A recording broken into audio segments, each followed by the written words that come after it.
कुछ दिक्कतें थी, लीगल दिक्कतें थी, पॉलिसी की दिक्कतें थी। जो एनओसी का मामला था कि 2028 तक ये पनवेल बस डिपो के तौर पर निर्मित हो सके, ताकि यहाँ से लाखों यात्रियों को आने। साफ तौर पर ये चेतावनी भी दी है कि जो यहाँ की सुविधाएं हैं, जब तक कि ये बस का समय आने वाला है, ऐसे में यात्रियों के लिए शौचालय, बैठने की व्यवस्था और रिफ्रेशमेंट जैसी तमाम चीज़ों की व्यवस्था की जाए। मैं आपको दिखा सकता हूं कि ये पूरा का पूरा बस डिपो का जो इलाका है वो इस वक्त खाली हो गया। उसकी इमारत यहाँ थी, वो भी तोड़ दी गई है और उसके लिए अब निर्माणाधीन प्रस्ताव जो है अभी तक मौजूद है।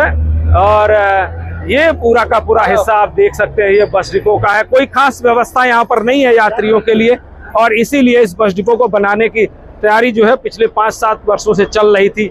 आप देख सकते हैं ये जो भी आप यहाँ व्यवस्था देखेंगे उसमें तमाम खामियां आपको नजर आएंगी। यहाँ पर देखिए, ये यात्री टिकट खिड़की है, लेकिन यहाँ पर भी कोई खास इंतजाम आपको नहीं दिख रहा है। तो ये पूरा बस डिपो लंबे समय से, जब से इमारत तोड़ी गई उसके बाद से ये सेट बहुत पुराना है, और यहाँ हर दिन हजारों की संख्या में यात्री आते हैं। और उसके बाद जो है उनको सुविधाओं की जो कमी होती है, यहाँ स्वच्छता की भी हालत आप देख सकते हैं कि कितनी बेकार है। शौचालय की भी इसी तरह से हालत आपने देखी होगी, जब खुद विधायक प्रशांत ठाकुर उसका आकलन कर रहे थे अधिकारियों के साथ। तो ये बस डिपो जरूरी है, लाखों यात्रियों की सुविधा के लिए जरूरी है, पनवेल के लिए जरूरी है। और नईम भाई इंटरनेशनल एयरपोर्ट जब से शुरू हुआ है, वहाँ तमाम लोग जो यहाँ से आकर एयरपोर्ट तक जाते हैं, इसलिए कोकन क्षेत्र में देखिए अभी एक बस है, और इसमें जो है अचानक जो है आग लगने के कारण जो है यात्री जो है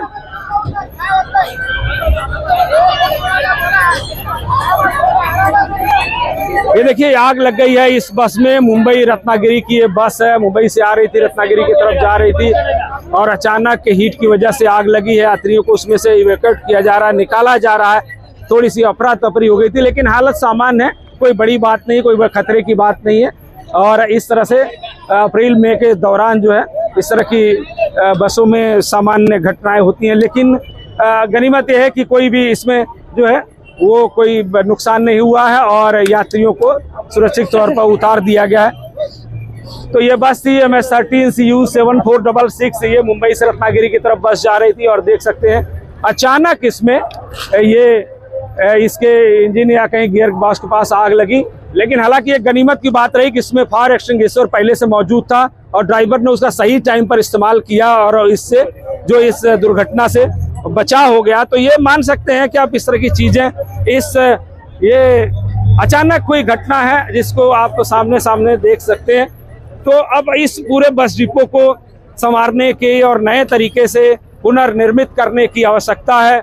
प्रयास यही है, पिछले 5-7 सालों से स्थानीय विधायक प्रशांत ठाकुर लगातार इसकी आवाज उठा रहे हैं, लेकिन अभी भी इसमें कई दिक्कतें हैं। जैसे कुछ परमिशंस को लेकर दिक्कतें हैं, कॉन्ट्रैक्ट को लेकर दिक्कतें हैं, इसके मॉडल को पुनर्निर्मित करने की जरूरत है। जो BOT पद्धति पर पहले था कि बिल्ड, ऑपरेट एंड ट्रांसफर एक कॉन्ट्रैक्टर को दिया गया है, तो इस तरफ जो है वो ST बस डिपो की बिल्डिंग बनेगी, और दूसरे तरफ जो है दूसरे कमर्शियल जो है वो कॉम्प्लेक्स बनाए जाएंगे, ताकि इस बस डिपो को नियंत्रित और संचालित किया जा सके। तो ये जो प्रयास है, ये प्रशांत ठाकुर जी का, ये अपने आप में महत्वपूर्ण है। और ये उम्मीद की जा रही है, जैसा कि आज उन्होंने पूरा यहाँ पर सारा का सारा अधिकारियों से मिलजुल कर बातचीत की, यहाँ की सुविधाओं का जायजा लिया।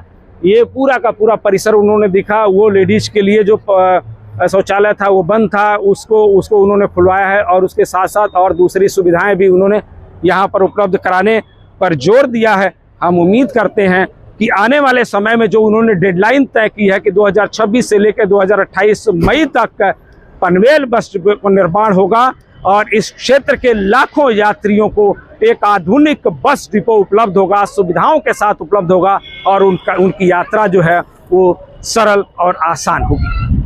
पनवेल ST डेपो आणि त्याचं बांधकाम हा प्रश्न गेली अनेक वर्ष हा चर्चेचा आणि लोकांच्या दृष्टिकोनातून हा कुठे ना कुठेतरी तक्रारी आणि कुठे ना कुठेतरी त्यांच्या मनामध्ये संतापाचा विषय बनून राहिलेला आहे। दीर्घकाळ या डेपोचं काम होणार असं चाललेलं आहे. दीर्घकाळ लोकांनी या ठिकाणी अनेक पद्धतीच्या यातना सहन केलेल्या आहेत. आता त्या कधीतरी संपल्या पाहिजेत, लवकरात लवकर संपल्या पाहिजेत, यासाठी आम्ही त्याच्यामध्ये याचा पाठपुरावा करतोय. तर यासाठी हा जो दीर्घ कालावधी लागला आहे, आता याच्या पुढे किमान हे काम डिले होऊ नये, एक. आणि दुसरं की पावसाळा आता जवळ आलाय, किमान पावसाळ्यामध्ये इथल्या प्रवाशांना कुठल्या ज्या रोज अडचणींना सामोरं जावं लागतंय, पावसाळ्यात त्यात वाढ होते, हे होऊ नये याच्यासाठी म्हणून आज या बैठकीसाठी एस.टी. डेपोचे आमचे महाव्यवस्थापक यांना आम्ही बोलवलेलं होतं. ते आज या ठिकाणी आले. त्यांच्यासोबत जे कंत्राटदार आहेत, त्यांचे प्रतिनिधी, त्यांचे कन्सल्टंट, ही सारी मंडळी उपस्थित होती. आता लवकरात लवकर या झाडांची परवानगी महापालिकेकडून मिळाली पाहिजे, CC महापालिकेकडून मिळाली पाहिजे. मी महापौरांना विनंती केलेली आहे की या संदर्भामध्ये त्यांनी आयुक्तांशी बोलावं आणि उपायुक्त दर्जाच्या अधिकाऱ्याला याच्यामध्ये समन्वय साधण्यासाठी नोडल ऑफिसर म्हणजे समन्वय अधिकारी म्हणून त्याची नियुक्ती करण्यात यावी, जेणेकरून या परवानग्या त्याच्यामध्ये झाडं तोडण्यासाठीची परवानगी आणि बिल्डिंग बांधकामाची परवानगी, या परवानग्या लवकरात लवकर दिल्या जाव्यात, की ज्या मिळाल्यानंतर मग कंत्राटदाराचं काम चालू होतं. त्या कंत्राटदारानं 2 वर्षात म्हणजे 24 महिन्यात हे काम पूर्ण केलं पाहिजे. सर्वसामान्य प्रवासी जनता सातत्यानं हे काम सुरू होणार की नाही, संपणार की नाही, हा प्रश्न विचारत होते. आणि म्हणून या संदर्भामध्ये ही जी व्हिजिट आहे, ही व्हिजिट सुद्धा आम्ही दीर्घकाळ आधीपासून मागत होतो, पण दुर्दैवानं मधल्या कालावधीमध्ये निवडणुका आणि या सगळ्यामुळं हा भेटीचा आमचा योग जुळून आलेला नाही. तो आज आलाय आणि याच्या पुढे याचा फॉलोअप हा सातत्यानं ठेवण्यासाठी सुद्धा आम्ही या दृष्टिकोनातून व्यवस्था करतो. सहयोगी तुषार के साथ में सुधीर शर्मा, पनवेल, नई मुंबई।